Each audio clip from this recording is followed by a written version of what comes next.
Benvenuti a questa nuova puntata di Qua il Buon Veneto, alla scoperta delle meraviglie del Veneto. Continua il nostro viaggio nei sentieri della Grande Guerra.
Come avete capito, siamo di nuovo qui sul Montello. Questi luoghi così carichi di significato ci hanno obbligato a ritornare, perché il nostro viaggio qui non era concluso. Il Montello ha visto così da vicino la prima guerra mondiale, la Grande Guerra, che sembra quasi che la storia qui sia iniziata solo nel 1915.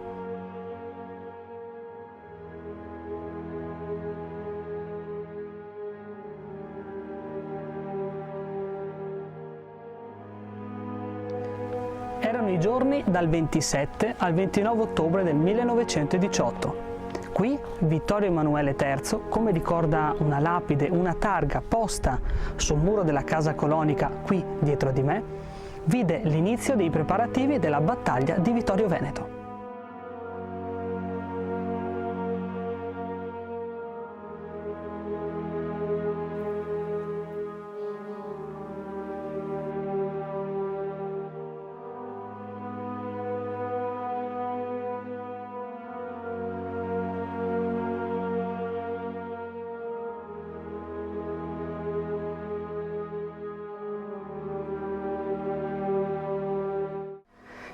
Considerato che sono passati quasi 100 anni, l'osservatorio è davvero ben conservato. Da qui Vittorio Emanuele III, chiamato Sciaboletta per via della sua bassa statura, poté vedere il corso del fiume e il campo d'azione del 22° Corpo di Armata.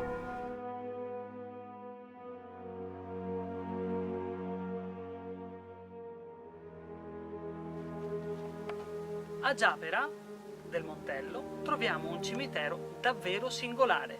Contiene le spoglie di oltre 400 caduti, ma britannici.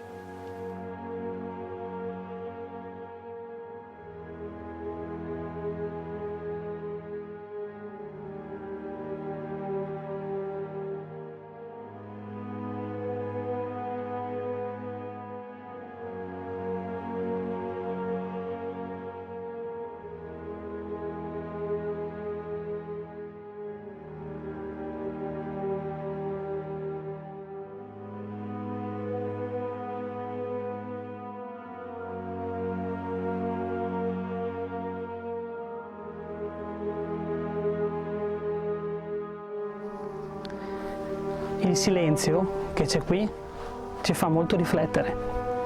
Pensare che queste vittime, come quelle italiane, come quelle austriache, ora non sono altro che un numero. Erano persone sacrificabili in nome di una guerra evitabile, la cui causa forse si è scoperta solo recentemente e che soltanto gli alti poteri conoscevano e che loro ovviamente non potevano conoscere. In cambio del loro sacrificio ebbero soltanto una frase posta su una pietra qui vicino. Il loro nome vive per sempre.